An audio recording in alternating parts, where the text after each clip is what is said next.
All right. Okay, we're just gonna do this as a video and upload it. Sorry that we couldn't get the live thing's not working right now. Okay, so back to the beginning. Let's start over. I like color. Jen likes color. Jen actually likes primitives a lot more than I do, but I do. But I also really appreciate color. I'm not really a pastel kind of girl. I'm like, if you're gonna be a color, be a color. Be a Commit, color. you know. Saturate it. Anyway, so but I know that these big prints and bright colors can get intimidating when we get into really bold stuff. And so Jen and I kind of want to talk about using some of these prints and how to be slightly less intimidated by it. But once again, I totally get it if it's just not your jam. If you're like, no. Absolutely not. Then that's fine. I love some of us are like, yes, please, can I have more? Yeah. So, that's fine. We don't have to be afraid of brights or prints. No. This is an oldie but goodie. Jen did this one out of Tula Pink Slime Work. And then she used some of Tula's True Color Minerals. Which are not oddly enough for settling type pieces in this one. Right. Because if you know much about Tula, you know they're a little... Bam! Usually a lot of color, a lot of line, a lot of design.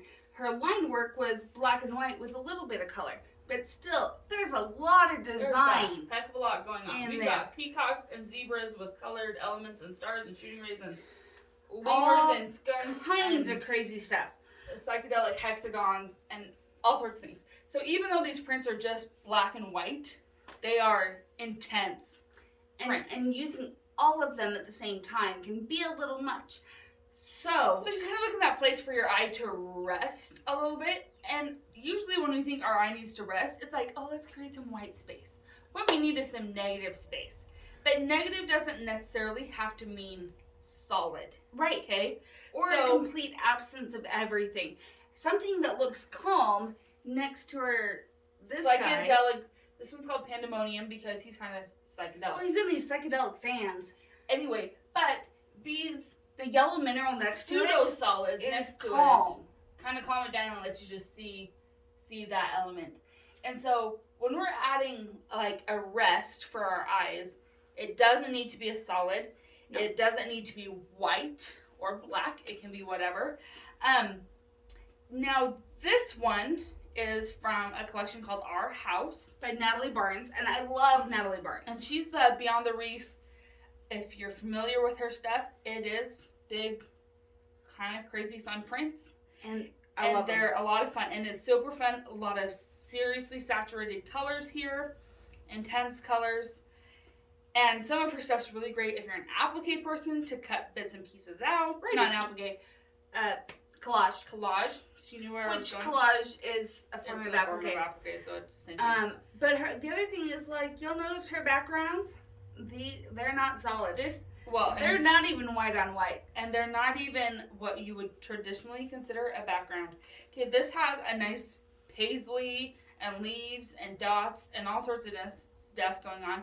And it's a background in this situation. This is the same flower, but just grayscale. Yes. We've got this with colorful dots on it. Which is probably the lowest volume one here. In fact, and by low volume, okay, that means that there's not a heavy amount of printing on here. Right. So when we say low volumes, like we have a lot of low volumes in this store. They make a great background without being white on white. Solid. Or solid. Yeah. There's just not a high density of printing and color. They act as a white. So these are other ones. Actually, I'm working on another quilt right now. I'm going to reach forward here. The background is this black speckle on white. So it's another low volume background to highlight some really bright, crazy prints. So I love low volumes with crazy prints, and that's because sometimes the starkness of just a white makes the print seem even crazier.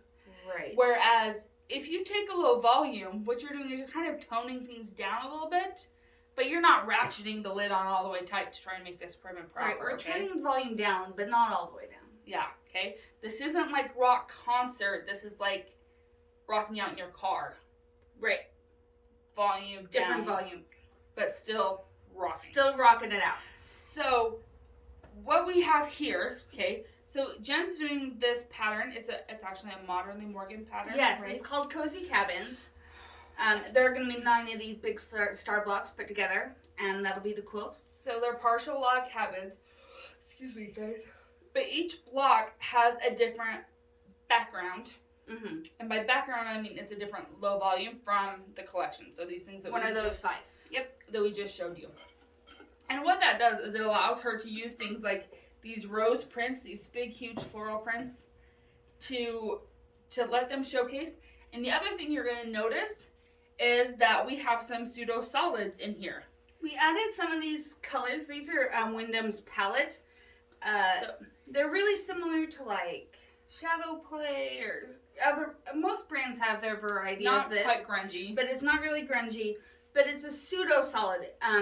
If you look for it at our shop, it would be in the blender wall, not on the solids wall, because there's a variation of tone in there. And because it's printed, not dyed. See how it has a and white it's printed, selvage? dyed. Dyed. Anyway, but the beauty of using some of these tonals in here, It's another place for your eye to rest. We're not relying simply on the low volume. right? We are using other elements to rest our eyes. Right. And so, like, you'll notice each one of these log cabins kind of has a rest spot, each one of these corner Yep. pieces. Each corner piece has a rest So spot. we've got our green here, the teal down here, the magenta here, and this one, I'd almost say this butterfly on white. Yeah. Is what I would consider my rest spot. Mm-hmm. And so we have a place for our eye to kind of relax between prints, so that Right. we're not getting too overwhelmed with. Right. With Because what's if going I on. if I did this and I took this big print next to this print next to this print, it's a little much for me. To take in. That being said, if I subbed this out And put this in for here. that one, this one's calmer. And so it's going to tone it down. And so that's where it's like, you don't have to necessarily go the Or solid even like route this one right here would also to have that rest tone zone. it down. Mhm. And it doesn't necessarily even have to be one next to the other. Like you'll notice on this one, I mean, even though that butterfly kind of tones it down, it's not, I didn't put a solid there. I still put Yeah. pattern next to pattern that had nothing to do with each other. yeah. And even like this one where you've got the blacks and the grays with the blue, this is still a loud print, but the contrast is enough that it can be kind of restful. Right. Okay. And so It provides a good break. when we're using loud prints, I don't want you to feel like you can only use one focal print in a quilt.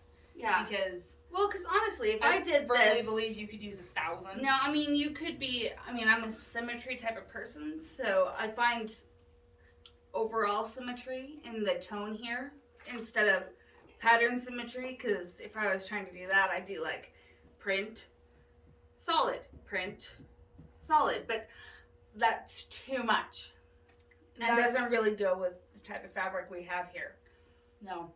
But you can totally go that route. You can totally as far go that as scrappiness, route. I am a controlled scrappy I person. am too. I wish I had the, like, Let tape. it go, free Yeah. and easy. No, I don't because I need to be in control of where it's going to end Mhm. up. right. But, so planning it out, you can do like the every other that can, or just looking through your prints and then scaling them in for terms of this is a major print, this is kind of a minor print, those prints that Right. can Well, still kind of act as a resting spot. And so maybe in each corner we have one major print. Right. And which is something I kind of did here, but where we have a big print, a medium print, a small print. Mm-hmm. Because that gives us balance. The other thing to look at when you're dealing with a lot of color, a lot of times we're looking for the depth of that color, and a lot of us don't know what that is or don't naturally have a good eye for that. A That's great thing to do is to lay your pieces out, take a picture on your phone, because we have that, change it to Yes. black and white, and if this is black and this is light gray, we need to work out a balance. So grayscale is going to tell you a lot about your darks, mediums, and lights when Mhm. working with color. And when you're working with bold prints, it can be really hard to see. It can be This is really a bold hard to print, but it's very much on the light end. Right. Okay. Whereas this is not as bold of a print, but it's medium to dark. But it's medium to dark, probably for sure. closer to dark. In fact, it's gonna pull my eye faster than this one. Yep. Because it's so rich. So, which is also why I have this yellow opposite this instead of next to it, because these two had a better balance across from each other. Absolutely, because these are two lighter colors, and then you've got two bolder colors right here. So when we look at things in a gray scale, that's what's going to show up.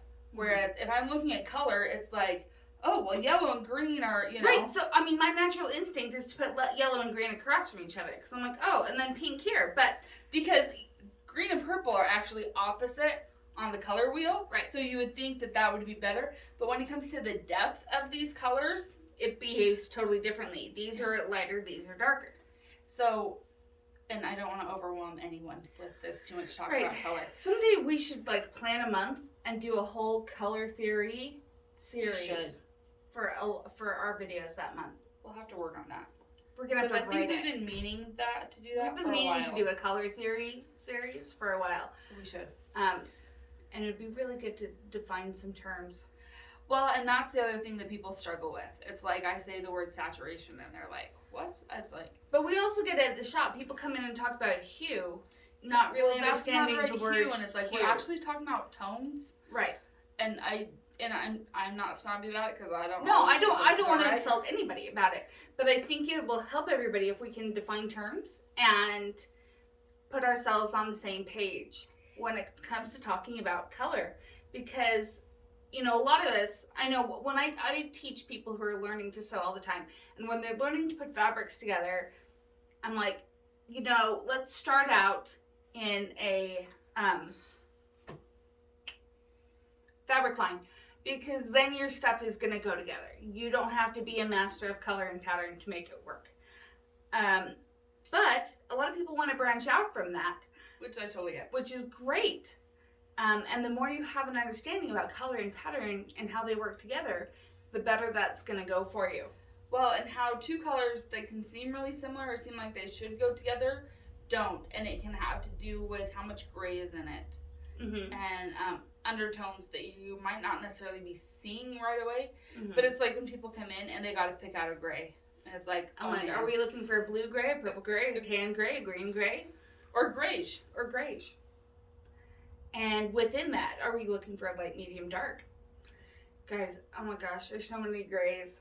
It's like a blue or a red. Matching a red is impossible. Oh, call. Yeah, buy it within the fabric line.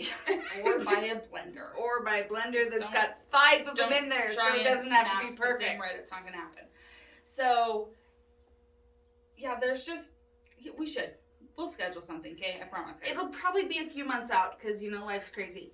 But I think that would be about to start, a great thing to that's do. A whole nother. But once our kids are all in school again, hopefully that means free time. That means some free in January is when that means free time. But right. But I would love to go into it more. But what I want you to understand about this right here is don't be afraid of all the crazy brightness. Go ahead and mix patterns.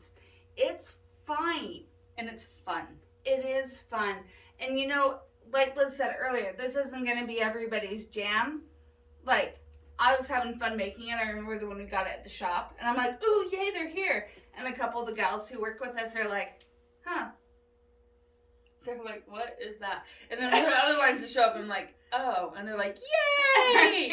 And it's like, oh, good. I'm so glad we all have different styles. So the thing is, it's totally cool if it's not your jam. That's fine. It makes me happy. It makes my 13-year-old very happy. Yeah. But at the same time, in the same breath, it's like, we had a rep come in the other day. He's like, so how do you guys feel about modern? And I'm like, well, it depends on how you define modern. Right. Are you talking about Kaffe? Or are you talking about Tula? Right. Or are you talking about... Are we doing Natalie Barnes? Or are we doing, Juicy Juice. Like, there's... Well, Juicy Juice. He's right here. He's right here. How's fabric? He's not here at all. He's probably in New York. Right. He's not hanging out in Idaho today. Sorry. That would be fun, but he's not here. It'd be fun. But the point is, like, what is your thing? Because clearly I love a lot of modern brights. Kaffe, is actually not my thing. Sorry. Right. I But don't wanna offend everybody anybody, but it's has their taste there, and I have come to like a lot of this. I really do like my primitives. I wouldn't say it's my favorite, but it's definitely my my nostalgic quilting happiness. There is with the primitives. See, and I get about as nostalgic as Lori Holt. Yeah. So we all have our different things that we love, and that's totally fine. I love kitschy fabric. Right. But even when you're dealing with primitives, with Civil War, with any of that, mixing patterns, mixing things up, it can be done. Especially, honestly, you guys, if we get back into Civil War and even into Depression era quilts. Right. You guys, this stuff was all made out of scraps. Okay? Right. I mean, these are leftover clothes. It's all the patterns. So don't stress that much. That's why they're shirtings. We still quilt with shirtings because people make quilts out of shirts. And we like those stripes. They're great. So we find finicky fabric and use it again. Right. I don't fully understand that, but it's all good. It's out there and it's good. So anyway, thanks. I hope this was helpful. Right. We will try and get on a serious plan for a series about color. Mm-hmm. You are going to have to give us some time on that because, like I said, kids are about to go back to school and my fall is actually insane. Right, we got a little bit of travel going. We'll check back after Thanksgiving for that one. Yeah. Because we can work on it. We can work on it. We just but I can't don't think we'll do the series until after Thanksgiving, which seems so far away, but oh my gosh, when I think about what I have to do over the next 6 weeks, it's not very it's far going away. To be here like tomorrow. Yeah. Which on that note, if you haven't started buying Halloween fabric, you really should. Right. Whew. And Christmas. And Christmas too. Yeah, and if you want me to quilt your Christmas quilt and for you to have it to gift it by Christmas, if I don't have it by Halloween, probably not happening. It's not happening. So, if you want us to quilt for you for Christmas, I'm giving you warning now. I'm not waiting till mid-October for this, okay? That's my absolute cutoff. If you bring it in after that, I might do some rushes where I'll charge a rush fee, but I had way too many people willing to pay that rush fee last year. Everyone was willing to pay that rush fee last year, and then we had to start turning. And then rushes. I had to turn that away. So, because I'm only willing to work so much, you guys. Especially I have a Christmas family. Time. Like, love you all, but I have family too. So and I'm honoring to be out of town before Christmas. Yeah, so I can't help. She can't help. And like right now, I'm working on a rush quilt. I paused it to do this video. You're welcome. But it's hotter than Hades in my sewing room right now, so I need a break.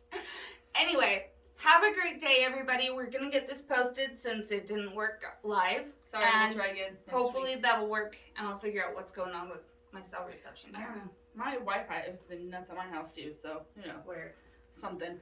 All right. Thanks, guys. Have fun. Once again. Okay. Our House by Natalie Barnes. It's adorable.